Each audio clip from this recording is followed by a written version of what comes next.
Hello, thank you so much for joining us on this video as we get the opportunity to talk to Rampage Brown. This is Gimme in association with Soundsphere that was able to do this, and a massive thank you to the entire team at NXT UK and in WWE in general for allowing us to get the opportunity to do this interview. It was really great talking to him. We talked for a little bit about his past in wrestling and exactly where he intends to go in the future in NXT UK. NXT UK is a product that is on the WWE network once every week, and our show, a really great show. We regularly do watch-alongs of it, so come and join us and watch NXT UK. Seriously, it's had some great matches recently. If you enjoyed the interview, please hit that like button and subscribe to the channel for more videos. Hello, Rampage. Thank you so much for joining us today. I'm good, thank you. How are you doing, Anthony?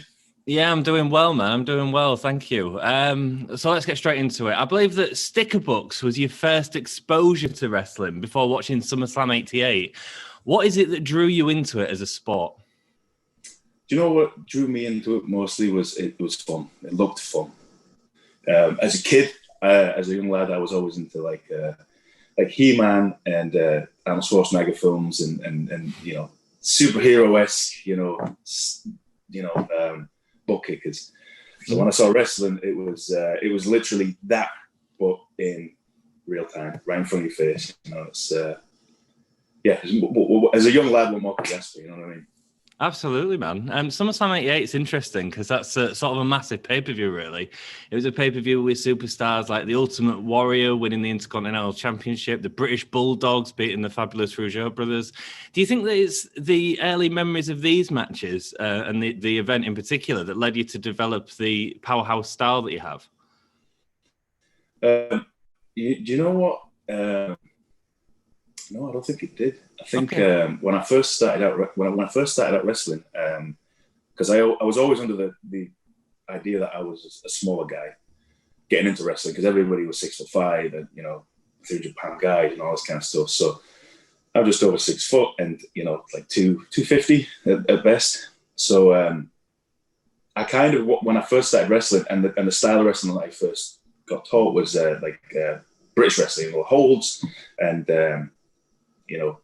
transitions and things like that. So that was how I started out, and I kind of saw myself more as a wrestler's wrestler, kind of like an influence, Stampede wrestling.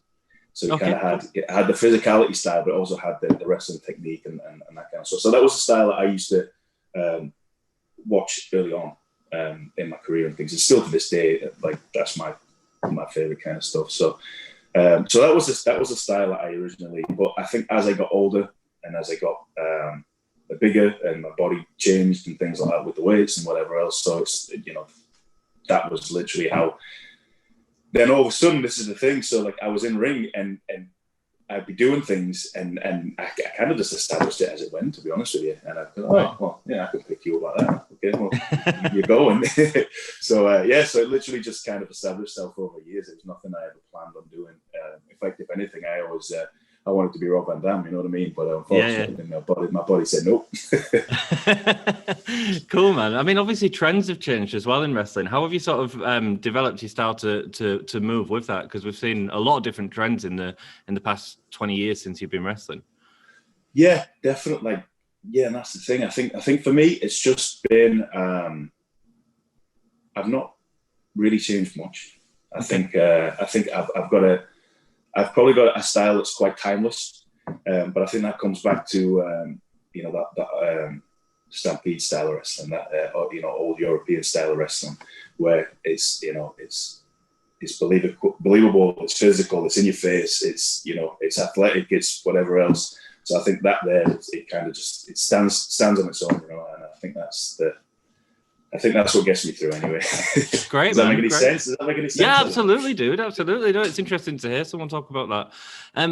Especially yourself. You've had multiple successes, especially in the British scene of your career, facing a lot of the guys that you're now working with in NXT UK. Do you think that puts a target on your back? And what goals do you have for the future within NXT UK? Oh, definitely. I think it's put a few backs up. Obviously, me just turning up and just swanning in there. after they've put, you know, they put a lot of work in building the brand. They put a lot of work in you know, just in general, in every wrestler's career. And when you see somebody new turn up, especially somebody that's coming in with a nice bit of a reputation, whatever, the first thing you want to do is alpha him. The first thing you want to do is stamp your, you know, foot down and say, look, I'm the man around here. So that's obviously, and I expected that. That's obviously going to be the case. That's wrestling in general. Sorry, what was the other question? No, that's all good, man. It's about putting a target on your back, but I think you answered that. And goals for the future in NXT UK? Goals for the future, that's all, yeah. Your goals for the future, well, you know, I'm not here just to make up the numbers. You know, I'm here to get some gold, man. I'm here to get something around my waist. Good. You spent time in FCW, which was WWE's early developmental, and would later evolve into NXT. How does that experience compare to what you have now with NXT UK? Because obviously this is a UK sort of similar sort of setup, really. But how's that different?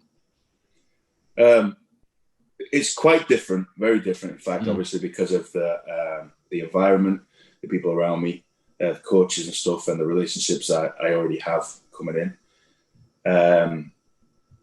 But it's still similar in the standard that's expected of you. So that for me was kind of easy to, you know, I kind of knew what was expected within reason. So that's been fine. Like the transition going in there again has been. It's been good. It's been really positive. It's been really, you know, I'm excited about it and stuff. So it's definitely a good thing. I just when I stepped in there the first time, I was like, right, I've got this. I know. I can take nice, man. I know you've got your eyes on me, but I've got a few tricks up my sleeve. Good, dude. You've talked a little bit about coaching there, and you yourself have been a trainer for young wrestlers in the UK scene for a long time.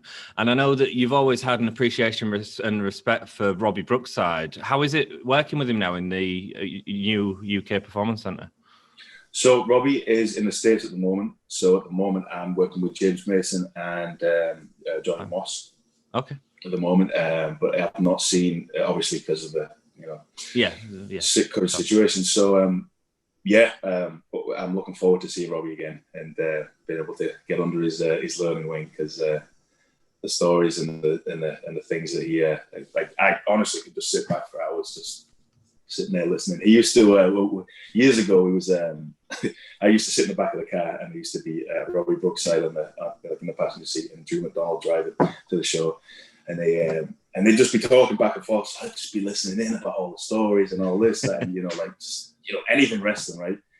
And then Robbie always turned around and go, "Well, you shut up back there!" Like I was taking the mic because I hadn't said a word for the last 3 hours. I've just been sitting there listening in on everything. So taking it all in, man, and what an awesome opportunity to take even more in at the UK Performance Center. You mentioned obviously Robbie's stuck in America at the minute because of the global situation. How has it been for you getting back into the ring? Because obviously it's been quite a while since you've been able to be in a ring with this sort of lockdown situation that we've had in the UK. How's that been for you, getting back into the ring?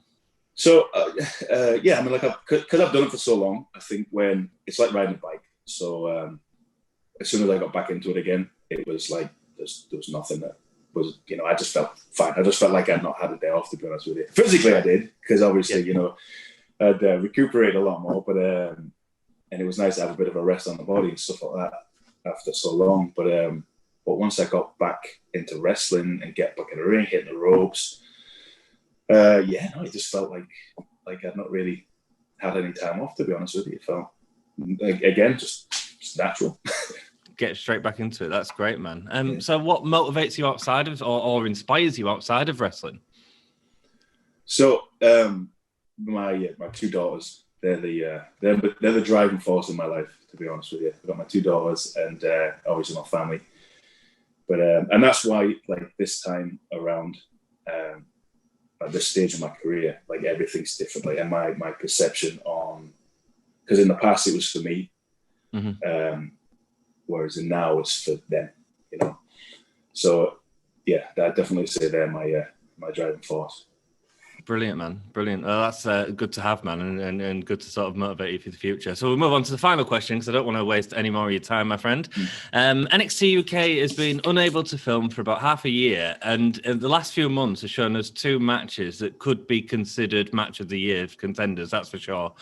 Can you tell the WWE Universe or fans of NXT UK what they can expect from you and what you're going to bring into that scene? Physicality. Wow. That's what I'm going to bring, 100%. You know, I'm not going to dance around the. I'm not going to dance around the point. I'm bringing physicality. I'm bringing aggression, and I'm bringing a mean streak. Great. Well, we'll look forward to seeing it. Thank you so much for your time, dude. No, you're welcome. Thank you.